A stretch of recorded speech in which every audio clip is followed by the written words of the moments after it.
Hi hello friends, എല്ലാ കൂട്ടുകാർക്കും സാന്ത്വന സീരിയലിന് വരാൻ പോകുന്ന ഒരു അടിപൊളി എപ്പിസോഡിന്റെ റിവ്യൂയിലേക്ക് തന്നെ സ്വാഗതം കേട്ടോ. ചാനൽ ആദ്യമായിട്ടാണ് കാണുന്നുണ്ടെങ്കിൽ ഒന്ന് സബ്സ്ക്രൈബ് ചെയ്ത് ലൈക്ക് ചെയ്ത് സപ്പോർട്ട് ചെയ്യണേ. അങ്ങനെ ആര്യൻ മിത്ര എടുത്ത് കറക്റ്റ് ആയിട്ട് പറയണ്ട, മിത്ര ദേ ഈ സ്വർണ്ണ നമുക്ക് വേണ്ട, ഈ സ്വർണ്ണ നീ തന്നെ നിന്റെ അച്ഛന്റെ അമ്മയുടെ കയ്യിൽ ഏൽപ്പിക്കണം. നമ്മൾ അധ്വാനിച്ച് പണം കൊണ്ട് നമ്മളൊരു ട്രാവലേഴ്സ് തുടങ്ങുമ്പോഴാണ് അത് നമ്മുടെ സ്ഥാപനം ആവണത്. ഇതിപ്പോ നമ്മുടെ സ്ഥാപനം എന്ന് പറയാൻ പറ്റില്ല. മറ്റൊരാൾ അധ്വാനിച്ചുണ്ടാക്കിയ പണം നമ്മളത് നിസ്സാരമായി കൈക്കലാക്കിയിട്ട് അത് ഒരു ബിസിനസ് തുടങ്ങാന്ന് വെച്ച് കഴിഞ്ഞാൽ അതിന് നമ്മൾ അധ്വാനിച്ചെന്ന് പറഞ്ഞിട്ട് കാര്യമില്ലല്ലോ. അതുകൊണ്ട് എനിക്കിതിൽ താല്പര്യമില്ല. അതുകൊണ്ട് മിത്ര സേഫ് ആയിട്ട് ഇത് വീട്ടിലെത്തിക്കണം. അല്ല, ഞാൻ കൊണ്ടേ ആക്കണോ? വേണ്ട, ഞാൻ പൊയ്ക്കോളാം എന്ന് മിത്ര പറയാണ്. ശരി എങ്കിൽ ഞാനിന്ന് പൊയ്ക്കോട്ടെ എന്ന് പറഞ്ഞിട്ട് ആര്യൻ അവിടെ നിന്ന് പോകുന്നുണ്ട്. മിത്ര മനസ്സിൽ വിചാരിക്കുകയാണ്, എന്തായാലും ഈ സ്വർണം ഞാൻ കൊടുക്കാൻ വേണ്ടി പോകുന്നില്ല. ആര്യൻ അങ്ങനെ മനസ്സിൽ അങ്ങനെയൊക്കെ പറയുന്നുണ്ടെങ്കിലും ആര്യന്റെ മനസ്സ് എനിക്ക് നന്നായിട്ട് അറിയാം. ആര്യന് ഒരു ബിസിനസ് തുടങ്ങുന്നത് അത്രമാത്രം ആഗ്രഹമുണ്ട്. ആര്യൻ എന്നെ എന്തുമാത്രം സഹായിച്ചിട്ടുണ്ട്. അപ്പൊ ഈ കാര്യത്തിൽ ആര്യനെ ഞാൻ സഹായിച്ചേ പറ്റൂ. അതിന് ഈ സ്വർണം അതെനിക്ക് വേണം. ഈ സ്വർണം പണയം വെച്ചോ വിറ്റോ ഒരു 10 ലക്ഷം രൂപ ഉണ്ടാക്കിയതിനു ശേഷം അത് ആര്യന് കൊടുക്കണം. അതിനുശേഷം ബിസിനസ് തുടങ്ങണം എന്നൊക്കെ വിചാരിച്ച് മിത്ര നേരെ പോണത് മീനാക്ഷിയുടെ അടുത്തേക്കാണ്. മീനാക്ഷിക്ക് സ്വർണം കാണിച്ചപ്പോ മീനാക്ഷി ചോദിക്കുന്നത്, ഇത് ഏത് സ്വർണ്ണം മിത്ര? ഇത് കല്യാണത്തിന് വേണ്ടി അമ്മയും അച്ഛനും എനിക്ക് തന്ന സ്വർണ്ണമില്ലേ? ആ സ്വർണ്ണം അയച്ചി. അല്ല, ഇതിപ്പോ എവിടുന്ന് കിട്ടി? അതോ മിഥുനെ ഒരു മയക്കുമരുന്ന് കേസിൽ പോലീസ് പിടിച്ചു. അപ്പോ അവന്റെ കയ്യിൽ നിന്ന് കിട്ടിയതായി ഈ സ്വർണം. നേരത്തെ തന്നെ മിഥുന്റെ പേര് ഞാനും ആര്യനും കൂടി സ്റ്റേഷനിൽ പോയി ഒരു കംപ്ലൈന്റ് കൊടുത്തിരുന്നല്ലോ. അതുകൊണ്ട് സ്ഥലം എസ് ഞങ്ങളെ വിളിക്കുകയും ഈ സ്വർണം തരികയും ചെയ്തു. അതെന്തായാലും നന്നായി. അല്ല, ഞാൻ ഇപ്പൊ മീനാക്ഷി എടുത്തിട്ട് വേറൊരു ഒരു സഹായം ചോദിക്കാൻ വേണ്ടിയാ വന്നത്. അതെന്താ? അല്ല, ആര്യന് ഒരു ബിസിനസ് തുടങ്ങാൻ 10 ലക്ഷം രൂപയുടെ ഒരു ആവശ്യം പറഞ്ഞിരുന്നല്ലോ. ഞാൻ ആര്യന്റെ അടുത്ത് ഈ സ്വർണ്ണം എടുത്തിട്ട് ഞങ്ങൾക്ക് 10 ലക്ഷം രൂപ പണയം വെച്ചിട്ട് 10 ലക്ഷം രൂപ എടുക്കാൻ പറഞ്ഞപ്പോ അത് ആര്യൻ സമ്മതിക്കുന്നില്ല. അപ്പൊ ആര്യൻ അറിയാതെ ഞാൻ ഇത് നിങ്ങൾ കൊണ്ടുവന്നത് വേറൊന്നിനുമല്ല. ഇത് ഞാൻ പണയം വെച്ചിട്ട് ഒരു 10 ലക്ഷം രൂപ മീനാക്ഷി ചേച്ചിക്ക് തരാം. മീനാക്ഷി ചേച്ചി അത് PF നിന്ന് കിട്ടിയ എമൗണ്ട്, ലോൺ കിട്ടിയ എമൗണ്ട് ആണെന്ന് പറഞ്ഞ് ആര്യന് കൊടുക്കണം. അയ്യോ, ഇത് ഭാവിയിൽ വലിയ പ്രശ്നവും ഇത്രേ, ഇത് വേണ്ട എന്ന് പറയാണ്. അയ്യോ, എന്നെ സഹായിച്ചേ പറ്റൂ. ആര്യന്റെ എത്ര നല്ല സ്വഭാവമാണ്. എനിക്ക് നല്ലൊരു ജീവിതം തന്നു, എനിക്കിപ്പോ നല്ലൊരു കരിയർ തരുന്നു. അങ്ങനെ പല കാര്യങ്ങളും ആര്യൻ ചെയ്തിട്ടുണ്ട്. അതുകൊണ്ട് ആര്യനെ എനിക്ക് സഹായിക്കാൻ പറ്റുന്ന സഹായം ഞാൻ ചെയ്യേണ്ട ചേച്ചി എന്ന് ചോദിക്കുകയാണ്. അങ്ങനെ പറയുകയാണെങ്കിൽ നീ പറഞ്ഞതിലും കാര്യമുണ്ട്.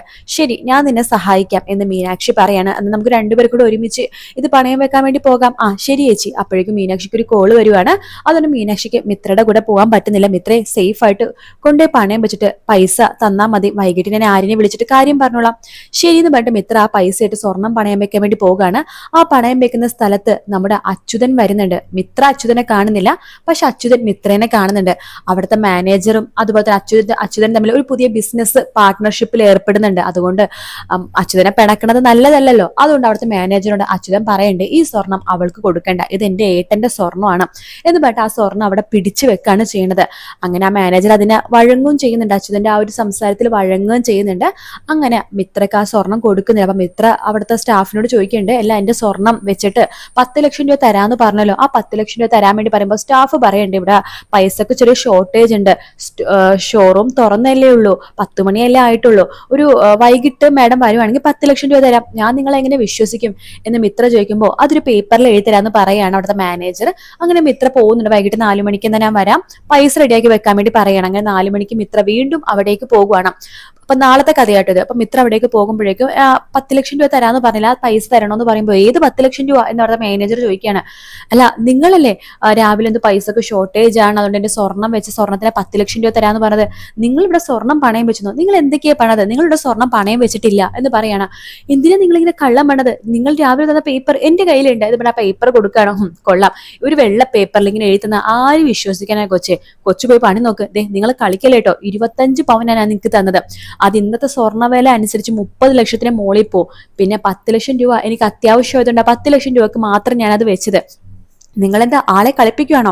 ഞാൻ ആരാണെന്ന് നിങ്ങൾക്ക് അറിയാവോ? മാഡം ആരായാലും എനിക്കൊരു കുഴപ്പമില്ല. എന്തായാലും മാഡം ഇവിടെ 25 പവൻ തന്നിട്ടുമില്ല, 10 ലക്ഷം രൂപയുടെ പൈസ ഞങ്ങൾ തരാമെന്ന് പറഞ്ഞിട്ടുമില്ല.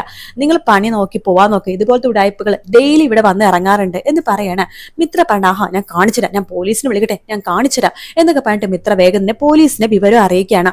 പോലീസിന്റെ അടുത്ത് നേരത്തെ അച്യുതൻ കാര്യം പറഞ്ഞിട്ടുണ്ടായിരുന്നു. ആ പോലീസുകാരനല്ല, ഇത് വേറെ പോലീസുകാരനാട്ടോ.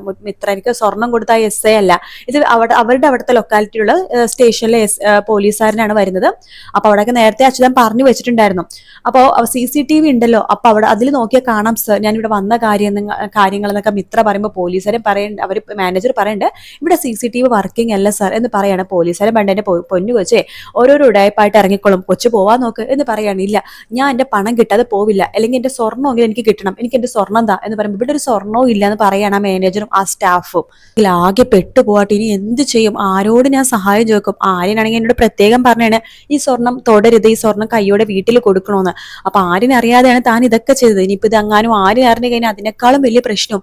മീനാക്ഷി ചേച്ചിയെടുത്ത് പറയാം എന്ന് പറഞ്ഞിട്ട് മിത്ര അപ്പൊ തന്നെ മീനാക്ഷിനെ ഫോൺ ചെയ്യാണ്.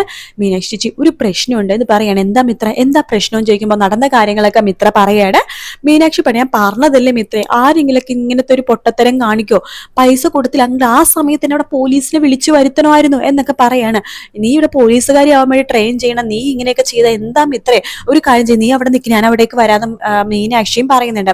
പക്ഷെ മീനാക്ഷിക്ക് ഒറ്റയ്ക്ക് പോയിട്ടും കാര്യമില്ലെന്ന് അറിയാം. അതുകൊണ്ട് തന്നെ മീനാക്ഷി ഈ കാര്യം ബാലനോട് പറയാണ്. കാരണം വേറെ നിവൃത്തിയില്ല.